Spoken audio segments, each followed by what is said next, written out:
It's a lovely frosty morning. Good morning. Morning, guys. So we're up early. We have to get to the high school to help with Breakfast with Santa, which is a fundraiser and wonderful holiday event for our high school music association, which I'm the secretary for this year. And so we get everybody fed, we got to get dressed, we got to get going. So this is just going to be kind of a quick update. I'll give you guys some clips of the event itself. And then we have our own ugly Christmas sweater party this evening. So then I've got to get back home, get stuff prepped for that as well. Update on Holly. She's doing really good. She's just got a very slight limp now. The abscess is starting to heal up quite nicely. So we're super thankful for that. The goats are looking awesome. I'll show you guys those in just a minute, that they're all getting big and fat and pregnant, and Princess Leia's udder is even getting bigger. We got a photo bomber back there. What's up? So Alex is in color guard with the band, so he helps with all this stuff too. So we've got to get going. All right, I got to quit chatting and I got to get going. Merry Christmas. So this is, let's see, this is Betty. Betty is quite large. Left is lunch, right is Rugrats. So she's due toward the end of January, if I remember correctly.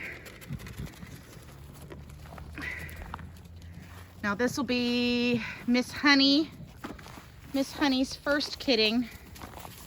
And she's also got till the end of January, beginning of February. If I have to check my dates.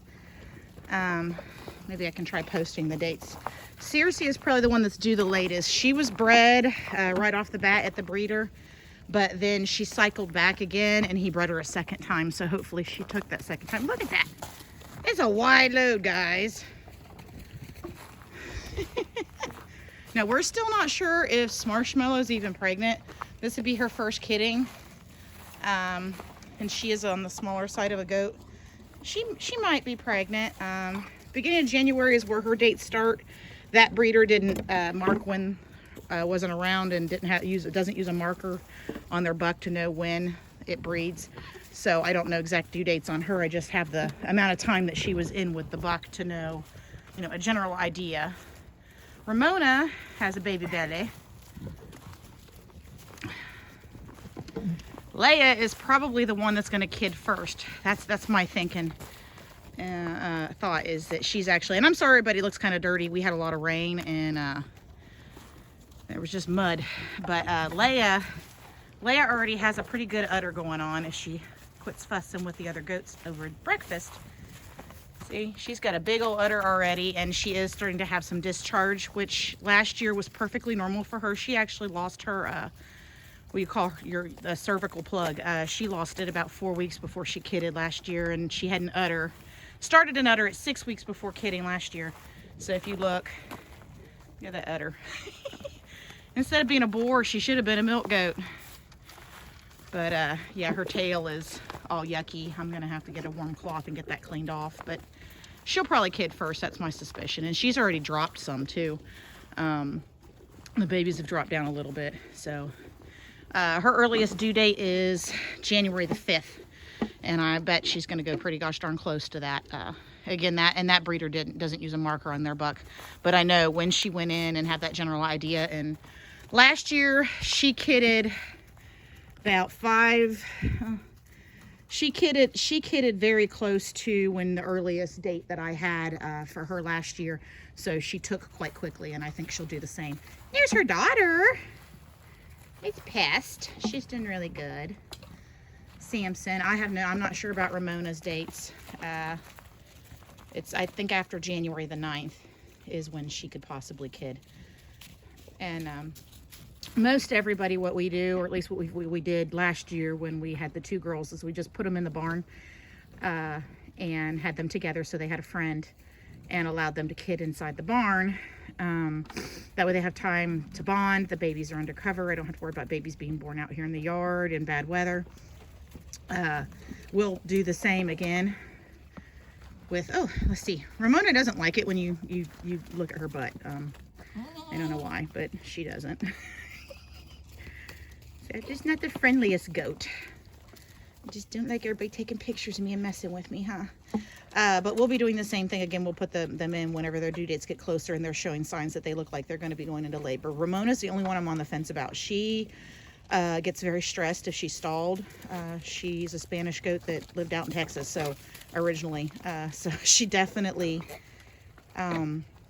does not like to be cooped up, and I would rather keep her happy. So we may let her kid out here, and as long as everything's okay, just keep her babies out here. I do have to keep an eye on the 2 livestock guardian dogs because they've only experienced 1 kidding, and it was Betty accidentally actually kidded out here in the paddock. And Sadie swiped a baby. She didn't hurt it, she just took it and carried it across the yard. I think she was trying to protect it from the mom or take it away to try to deter predators. I'm not really sure. So, you know, she was great with the babies once they were cleaned off, but dealing with a birth, and that's something probably I can do a video about with livestock guardian dogs is, you know, some people will let them in and some dogs are really good and they'll actually help the mothers clean off the babies, eat the afterbirth, you know, that kind of thing to try to detract predators. Other ones, you know, they get confused with all the smells and the blood and everything, and they can actually harm the babies or the mothers. There's been some dogs that decide they need to protect the baby from the mother.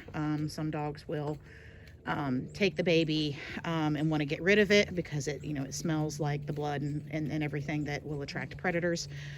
So you've got to be very careful about allowing your livestock guardian dogs access to mothers and babies at birth.